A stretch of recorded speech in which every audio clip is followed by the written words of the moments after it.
Assalamu alaikum. Today's presentation is a 57 years old woman with joint pain and rash. Presenting complaint: bilateral knee pain for 1 month and bilateral lower limb skin lesion for last 2 weeks. Presenting complaints: the condition was started 1 month ago when the patient complains of symmetrical arthritis of both knee joints, which is gradual in onset, progressive in nature, pain increases with rest and decreases with movement, and associated with morning stiffness for about 20 minutes. She received analgesics for this condition and it was partially improved.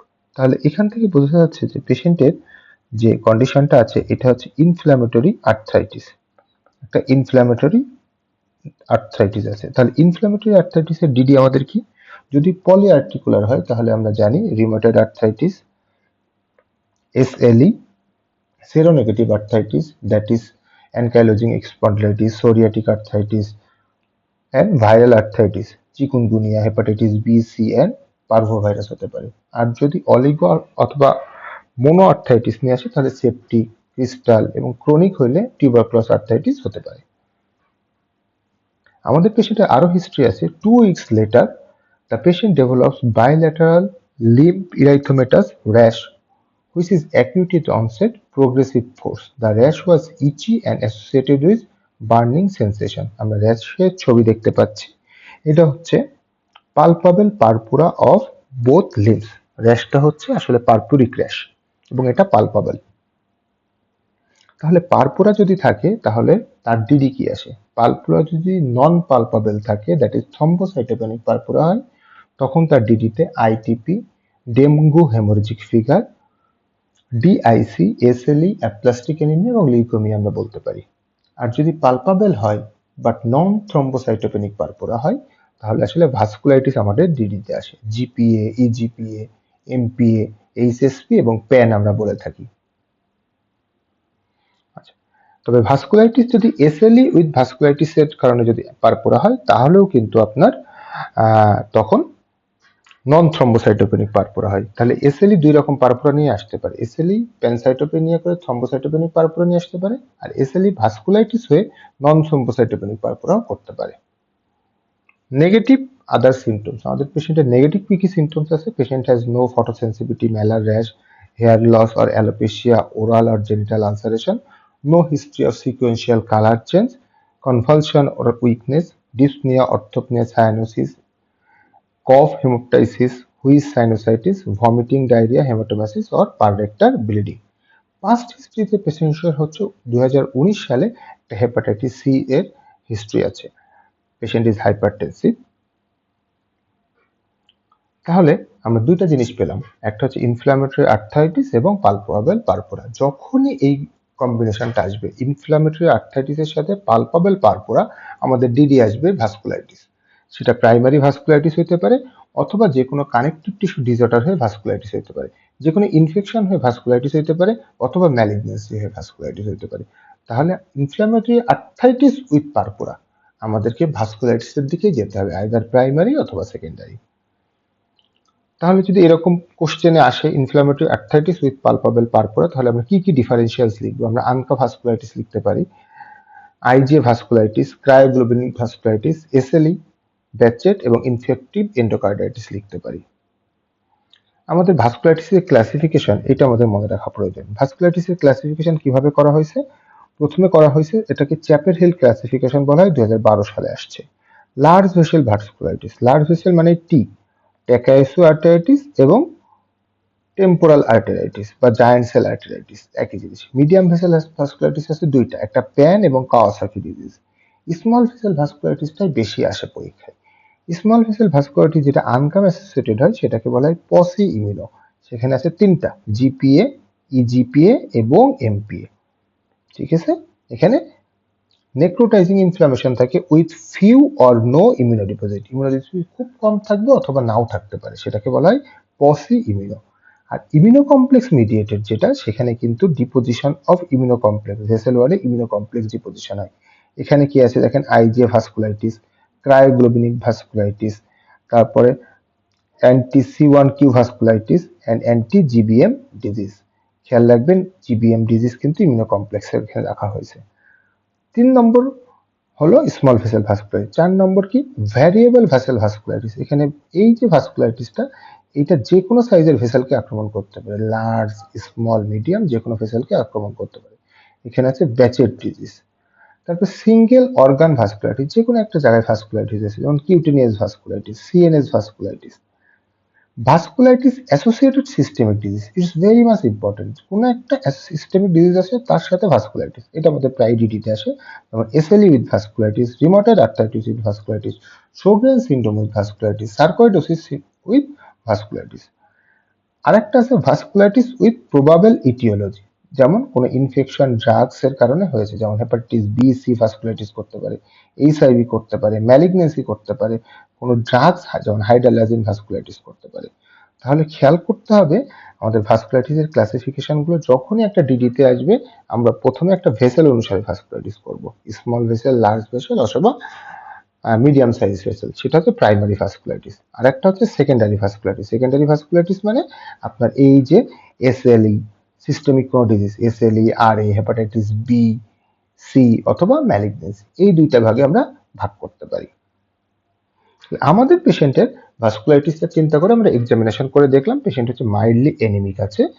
Pulse examination করে দেখা গেল যে ADP, arteria dorsalis pedis এবং posterior tibial artery pulse পাওয়া যাচ্ছে না। Bedside proteinuria 2+, RBC 1+, glucose নীল।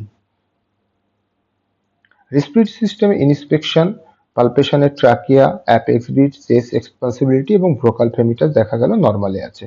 Percussion note, resonance এবং auscultation vesicular আছে। Cardiovascular system normal. মাস্কুলোস্কেলেটাল সিস্টেমে আমরা লোয়ার লিম্ব এক্সামিনেশন করে দেখলাম স্কিন লেশন যেটা আগে পারপুরিক ছিল পরে সেটা আলসারে কনভার্ট হয়েছে। মাল্টিপুল পেইনফুল আলসার, এই ছবিতে দেখা যাচ্ছে painful ulcer, multiple painful punch out আলসারে কনভার্ট হয়েছে। নিউরোলজিক্যাল এক্সামিনেশন, ফান্ডোস্কোপিতে কোনো অ্যাবনর্মালিটি নেই। তাহলে আমাদের প্রবলেম লিস্টে কি হলো? 57 ইয়ার্স, একজন ওল্ড ফিমেল যার হাইপারটেনশন আছে, আমাদের কাছে patient inflammatory arthritis with palpable purpura নিয়ে আসছে। আমরা দেখলাম যে পেশেন্টের এডিপি পালস অ্যাবসেন্ট, পাস্ট হিস্ট্রিতে তার একটা হেপাটাইটিস সি এর হিস্ট্রি আছে এবং বেডসাইড প্রোটিনিউরিয়া এবং হেমাচুরিয়া পেলাম। তাহলে 57 ইয়ার্সের হাইপারটেনসিভ পেশেন্ট আমাদের কাছে আর্থ্রাইটিস এবং পারপুরা নিয়ে আসছে। আমরা ভাস্কুলারিটি চিন্তা করলাম, এক্সামিনেশন করে দেখলাম পালস নাই, বেডসাইডে প্রোটিনিউরিয়া, হেমাচুরিয়া পেলাম এবং তার পাস্ট হিস্ট্রি আছে হেপাটাইটিস সি। তাহলে আমাদের ডিফারেন্সিয়াল কি আসবে? আমরা বুঝতে পারছি এটা ভাস্কুলাইটিস। তাহলে ভাস্কুলাইটিস প্রাইমারি হতে পারে, একই রকম সেকেন্ডারি হতে পারে, সেই ডিফারেন্সিয়াল আমরা চলে গেলাম। প্রাইমারি ভাস্কুলাইটিস এবং সেকেন্ডারি ভাস্কুলাইটিসের মধ্যে আমরা কজগুলো আলাদা করব। সেকেন্ডারি ভাস্কুলাইটিসের মধ্যে আমরা ক্রায়োগ্লোবিনিক ভাস্কুলাইটিসটা বলতে চাচ্ছি, কারণ এটা হেপাটাইটিস সি এর সাথে অ্যাসোসিয়েটেড, কারণ ইনফেকশন হলে ক্রায়োগ্লোবিনিক ভাস্কুলাইটিস হয়। কানেকটিভ টিস্যু ডিজিজ হলেও ভাস্কুলাইটিস হতে পারে, পেশেন্টের আর্থ্রাইটিস আছে, মর্নিং স্টিফনেস আছে, তাহলে এসএলই, আর এরকম কোনো কিছু আছে কিনা। 57 ইয়ার্স যেহেতু বয়সটা বেশি, কোনো ম্যালিগনেন্সি তার সাথে ভাস্কুলাইটিস হয়েছে কিনা, আর অ্যানাদার কজ কোনো ড্রাগ ইনফেকশন এরকম আছে কিনা, এগুলো হচ্ছে সেকেন্ডারি কজ। আর প্রাইমারি কি হতে পারে? স্মল ভেসেল ভাস্কুলাইটিস আনঅ্যাসোসিয়েটেড হতে পারে, ইমিউনোকমপ্লেক্স হতে পারে। যদি স্মল ভেসেল হয়, মিডিয়াম ভেসেল প্যান, আর লার্জ ভেসেল হচ্ছে টাকায়াসু। আমরা দেখি কোনটা হয়, ইনভেস্টিগেশন এখন আলাদা করতে হবে।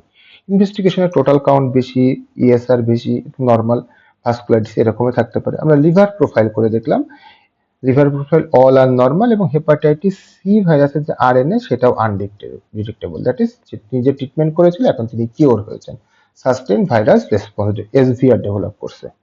আমরা ক্রিয়েটিনিনটা কিন্তু পেশেন্টের বেশি পেলাম 2.2। ইলেকট্রোলাইটে হাইপারক্যালেমিয়া আছে, দ্যাট মিন্স পেশেন্টের একেআই এর দিকে চলে গেছে। ইউরিনে আমরা protein 2+, microscopic haematuria 30% dysmorphic, RBC cast present 24 hours, UTP 2.1 gram, মানে নন নেফ্রোটিক রেঞ্জ প্রোটিনিউরিয়া পেশেন্টের ডেভেলপ করছে এবং একেআই হয়েছে। আমরা ইমিউনোলজিক্যাল প্রোফাইলে আমরা দেখলাম ANA anti dsDNA negative, that is SLE with vasculitis unlikely, RA negative, C3C4 normal, সিয়ানকা পিয়ানকা নেগেটিভ, ক্রায়োগ্লোবিন অলসো দেখা হয়েছিল এটা নেগেটিভ। এবং যে কোনো ভাস্কুলাইটিসের ক্ষেত্রে আলটিমেটলি অ্যান্টিফসফোলিপিড চিন্তা করা ওঠে ফিমেলের ক্ষেত্রে, যে লুপাস অ্যান্টিকোয়াগুলেন্ট, তারপরে অ্যান্টিকার্ডিওলিপিন এবং বেটা 2 গ্লাইকোপ্রোটিন করা হয়েছিল, এটাও নেগেটিভই আসছে। লুপাস অ্যান্টিকোয়াগুলেন্ট একটু বেশি আসছে, এটা কিন্তু এটা 12 উইকস পরে আবার রিপিট করতে হয়, পারসিস্টেন্ট না থাকলে কিন্তু একটা স্যাম্পল পজিটিভ থাকলে এটা বলা যাবে না। ডায়াগনস্টিক ক্রাইটেরিয়া ফুলফিল করবে না। ইএসআর সিআরপি বেশি, আমরা যেহেতু ওল্ড এজ আমরা টিউমার মার্কার দেখলাম, এটাও পেশেন্টের নর্মাল আছে ম্যালিগনেন্সি এক্সক্লুড করার জন্য। তাহলে আমাদের সেকেন্ডারি ভাস্কুলাইটিসে যেহেতু হেপাটাইটিস সি এখন অ্যাক্টিভ না, তাহলে হেপাটাইটিস সি এর ক্ষেত্রে ক্রায়োনিক ভাস্কুলাইটিস যাচ্ছে না, এটা আসলে নাই। কানেকটিভ টিস্যু ডিসঅর্ডার আর এ এসএলই শোগ্রেন এটা নাই। প্যারাম্যালিগনেন্ট নাই, যেহেতু আমরা টিউমার মার্কার দেখছি, কোনো ড্রাগ হিস্ট্রি বা ইনফেকশন আমাদের নাই। তাহলে সেকেন্ডারি যে কারণ যে কোনো connective tissue disease, malignancy and ক্রায়োনিক ভাস্কুলাইটিস এটা অ্যাকচুয়ালি এক্সক্লুডেড, এই জন্য এখানে ক্রস দেওয়া হয়েছে। আমরা ইকো এবং চেস্ট এক্সরে করেছি, সিটি স্ক্যান করেছি, এগুলো নর্মাল আসছে। কেন চেস্ট সিটি দেখলাম? কারণ প্রাইমারি ভাস্কুলাইটিসের কারণগুলো আমাদের এক্সক্লুড করতে হবে। প্রাইমারি ভাস্কুলাইটিসের কারণগুলো এক্সক্লুড করার জন্য পেশেন্টের আমরা দেখেন এখন আমরা একটা লোয়ার লিম্ব ডুপ্লেস করলাম। এখানে কি পেলাম? অ্যাকিউট ক্রিটিক্যাল লিম্ব ইসকেমিয়া এবং ডিফিউজ বাইল্যাটারাল অ্যাথেরোস্ক্লেরোটিক চেঞ্জ, অর্থাৎ পেশেন্টের এই যে প্রথমে ভাস্কুলার যে লেশন ছিল, পারপোরিক লেশন, তারপরে তার পালসটা নষ্ট চলে গেছে এবং বার্নিং সেন্সেশন হচ্ছে, এটা হচ্ছে আসলে অ্যাকিউট লিম্ব ইসকেমিয়ার জন্য 5P চলে আসছে। হ্যাঁ, আমরা সিটি অ্যাঞ্জিওগ্রাম করলাম, সিটি অ্যাঞ্জিওগ্রামে দেখলাম যে অ্যাওটাতে মাইল্ড অ্যাথেরোস্ক্লেরোটিক চেঞ্জ আছে, আদারওয়াইজ অ্যাওটা হচ্ছে নর্মাল আছে, কোনো অক্লুশন বা অ্যানিউরিজম নাই। রেনাল আর্টারি এবং সিলিয়াক আর্টারিও প্যাটেন্ট আছে, অর্থাৎ অ্যাওটা বা লার্জ ভেসেলে কোনো প্রবলেম নাই। City angiogram of lower vessel করে লিম্ব করে দেখা গেল তার ফিমোরাল আর্টারি, রাইট সাইডের femoral artery, পপ্লিটেল artery complete occlusion আছে, এবং লেফট সাইডে femoral artery, পপ্লিটেল artery, posterior tibial artery এবং আর্টেরিয়া ডরসালিস পেডিস কমপ্লিটলি অক্লুটেড। সিটি অ্যাঞ্জিওগ্রাম করে এটা দেখা গেল। তাহলে খেয়াল করে দেখেন পেশেন্টের আমাদের যে প্রাইমারি ভাস্কুলাইটিসের ক্ষেত্রে লার্জ ভেসেল যে ভাস্কুলাইটিস আছে ট্যাকিয়াইসু, এটা হওয়ার সম্ভাবনা কম, কারণ আমরা সিটি অ্যাঞ্জিওগ্রাম করে দেখলাম অ্যাওটা নর্মাল আছে। অ্যাওটা যদি নর্মাল থাকে লার্জ ভেসেলের ক্ষেত্রে ট্যাকিয়াইসুআর্টারিটিস এই এজে ভেরি আনলাইকলি। তাহলে আসেন medium vessel vasculitis. Medium vessel vasculitis pan হতে পারে, কিন্তু প্যানের ক্ষেত্রে ডিফারেন্সিয়ালটা আসতেছে না, কারণ প্যান ইউজুয়ালি গ্লোমেরুলার অ্যাফেকশন করে না। প্যান একটা মিডিয়াম ভেসেল ভাস্কুলাইটিস, এটা কিডনির ক্ষেত্রে গ্লোমেরুলোনেফ্রাইটিস ইউজুয়ালি করে না, কিন্তু আমাদের পেশেন্টে দেখেন প্রোটিনিউরিয়া, হেমাচুরিয়া আছে, দ্যাট মিনস এটা প্যান হওয়ার সম্ভাবনা খুবই কম। তাহলে আমরা প্যান সম্পর্কে একটু জানি। প্যানের অর্থ হচ্ছে পলিআর্টেরাইটিস নোডোসা। মেইনলি কোথায় আক্রমণ করে? Skin, peripheral nerve, joint, GIT এবং কিডনিকে। এক্ষেত্রে একটা রিস্ক ফ্যাক্টর হচ্ছে হেপাটাইটিস বি ইনফেকশন। পেশেন্ট কি ক্লিনিক্যাল ফিচার নিয়ে আসে? নন স্পেসিফিক কিছু ক্লিনিক্যাল ফিচার আছে, যেমন ফিভার, মাইলজিয়া, আর্থালজিয়া, ওয়েট লস। এটা যে কোনো ভাস্কুলাইটিসে এই জেনারেল ফিচার থাকতে পারে। পেশেন্টের ক্ষেত্রে নার্ভের ক্ষেত্রে পেরিফেরাল নিউরোপ্যাথি, পলিনিউরোপ্যাথি অথবা mononeuropathy, patient risk drop, food drop নিয়ে আসতে পারে। স্কিনের ক্ষেত্রে পেশেন্টের পালপাবেল পারপোরা আমাদের পেশেন্টের ছিল, সেটা আলসারেশন, ইনফ্রাকশন, লিভিডো রেটিকুলারিস, নোডুল হতে পারে। রেনালের ক্ষেত্রে হাইপারটেনশন, হেপাচুরিয়া হবে, বাট কোনো কাজ থাকবে না। জিআইটির ক্ষেত্রে অ্যাবডোমিনাল পেইন যদি মেজেন্ট্রিক ইসকেমিয়া করে। টেস্টিকুলার পেইন রেয়ার, বাট যদি পাওয়া যায় it is very characteristic. CNS এর ক্ষেত্রে স্ট্রোক নিয়ে প্রেজেন্ট করতে পারে। ডাব্লিউবিসি বেশি থাকে, ইএসআর সিআরপি হাই থাকে, এক্ষেত্রে পেশেন্টের হেপাটাইটিস বি সি ট্রিটমেন্ট করতে হবে, এবং অ্যানজিওগ্রাফি করলে এরকম একটা বিডিয়েট অ্যাপিয়ারেন্স পাওয়া যায়। আমাদের পেশেন্টের ক্ষেত্রে এরকম কোনো অ্যাপিয়ারেন্স আমরা পাই নাই, এই জন্য আমরা এই প্যানের ক্ষেত্রে এটা কোনো অ্যানিউরিজম নাই দেখে আমরা মনে করতেছি প্যান আসলে আমাদের নট ডায়াগনস্টিক। তাহলে লার্জ ভেসেল গেছে, মিডিয়াম ভেসেল গেছে, বাকি থাকলো কি স্মল ভেসেল। স্মল ভেসেলের ডায়াগনোসিস করার জন্য আমরা পেশেন্টের বায়োপসি করেছিলাম, যেহেতু পেশেন্টের 2.1 প্রোটিনিউরিয়া ছিল। এখানে বলছে পসি ইমিউনোক্রিসেন্টিক গ্লোমেরুলোনেফ্রাইটিস। পসি ইমিউনো মানে কি?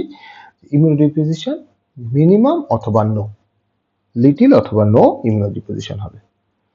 তাহলে পসি ইমিউনো আমাদের বায়োপসিতে আসলো pauci immunocrescentic GN, that means ANCA mediated GN. ANCA mediated জিএনে কিন্তু আনকা নেগেটিভও থাকতে পারে। তাহলে আনকা মেডিয়েটেড জিএন কি কি আছে? জিপিএ, ইজিপিএ এবং এমপিএ। দেখেন সবগুলোর ক্ষেত্রে ফিভার, আর্থালজিয়া, মায়ালজিয়া, কনস্টিটিউশনাল যে আপ সিমটম সেটা সবার ক্ষেত্রেই থাকতে পারে। সাইনোসাইটিস মানে আপার রেসপিরেটরি জিপিএ তে বেশি কমন, আর অ্যাজমা ইজিপিএ তে বেশি কমন, র্যাশ ইজিপিএ তে বেশি কমন।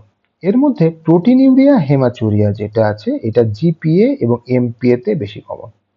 ওকে, জিপিএ এবং এমপিএ তে বেশি, এবং একেআই এমপিএ তে বেশি কমন। আমরা যদি স্মল ভেসেল ভাস্কুলাইটিস, তাহলে তিনটা জিনিস আছে দেখেন, এমপিএ, জিপিএ আর ইজিপিএ। এমপিএ মেইনলি কিডনিকে ধরে। এমপিএ এর একটা নিউমোনিক আমরা মনে রাখি, M for mononeuritis multiplex. Mononeuritis multiplex patient foot drop, wrist drop নিয়ে প্রেজেন্ট করতে পারে। P for pulmonary, patient diffuse alveolar haemorrhage মানে লোয়ার রেসপিরেটরি ট্র্যাক্টের সিমটম নিয়ে প্রেজেন্ট করতে পারে। এবং পি ফর পারপোরা, পালপাবেল পারপোরা নিয়ে প্রেজেন্ট করতে পারে স্কিনে। আর এ ফর একেআই, এটা সবচেয়ে ইম্পর্টেন্ট, এ ফর একেআই এবং পেশেন্ট আরপিজিএন নিয়ে প্রেজেন্ট করতে পারে। প্লাস জেনারেল সিমটম, জেনারেলের ভিতরে কি আছে, ওই যে ফিভার, আর্থালজিয়া, মায়ালজিয়া, ওয়েট লস। তাহলে এমপিএ হচ্ছে এমন একটা জিনিস যেটা একেআই করে, আরপিজিএন লাইক প্রেজেন্টেশন নিয়ে আসে এবং নেক্রোটাইজিং জিএ। ঠিক আছে, এমপিএ জিএন করার ক্ষমতা সবচেয়ে বেশি, কিডনি ইনভলভ করার ক্ষমতা সবচেয়ে বেশি। আচ্ছা, আর জিপি এর একটা ট্রায়াড কি, জিপি এর একটা ট্রায়াড হচ্ছে যদি ইউআরটিআই, আপার রেসপিরেটরি ট্র্যাক্ট ইনফেকশন, একই সাথে লোয়ার রেসপিরেটরি ট্র্যাক্ট ইনফেকশন এবং কিডনিকে ইনভলভমেন্ট করে। এখানে আপার রেসপিরেটরি ট্র্যাক্ট ইনফেকশন থাকে, যেমন sinusitis, epistaxis, nasal crusting, saddle nose. Lower respiratory ট্র্যাক্টের কফ, ডিসনিয়া এবং ক্যাভিটারি নোডিউল, নন ক্যাভিটারি নোডিউল থাকে। রেনালের ক্ষেত্রে পেশেন্ট আরপিজিএন এ প্রেজেন্ট করতে পারে। আই এপিস্ক্লেরাইটিস, স্ক্লেরাইটিস, প্রপটোসিস থাকতে পারে। স্কিনে পালপাবেল পারপোরা, আলসার নোডিউল থাকতে পারে। আর ইজিপিএ কি, ইজিপিএ মোনোনিউরাইটিস মাল্টিপ্লেক্স এর সাথে ইউসিনোফিলিয়া থাকে। ইজিপি এর ক্ষেত্রে ইউসিনোফিলিয়ার কথা আমরা মনে রাখবো। লেট অনসেট অ্যাজমা এবং আপনার ইউসিনোফিলিয়া থাকে। তাহলে আমাদের পেশেন্টের ক্ষেত্রে দেখুন, আমরা বায়োপসি করে পেলাম কি, আনকামেডিয়েটেড পসিমিউনোভাস্কুলাইটিস। পসিমিউনোভাস্কুলাইটিস মোস্ট লাইকলি কি এমপিএ, কারণ এই পেশেন্টটা একেআই এবং আরপিজিএন লাইক প্রেজেন্টেশন নিয়ে আসছে। ঠিক আছে, আরপিজিএন মানে কি র্যাপিডলি প্রোগ্রেসিভ renal failure. এক্ষেত্রে RPGN is characterized by sudden rapid deterioration of renal function more than equal to 50% over 3 months, associated with reduced urine output and features of glomerulonephritis in the form of hematuria. Okay, তাহলে আমাদের যেহেতু RPGN like symptom নিয়ে present করছে, পেশেন্টের ট্রিটমেন্টে আমরা ভাস্কুলাইটিসের guideline অনুসারে IV methyl prednisolone, pulse methyl prednisolone এবং সাইক্লোফসফামাইড দিয়ে ট্রিট করেছি। This is all for today. Thank you very much.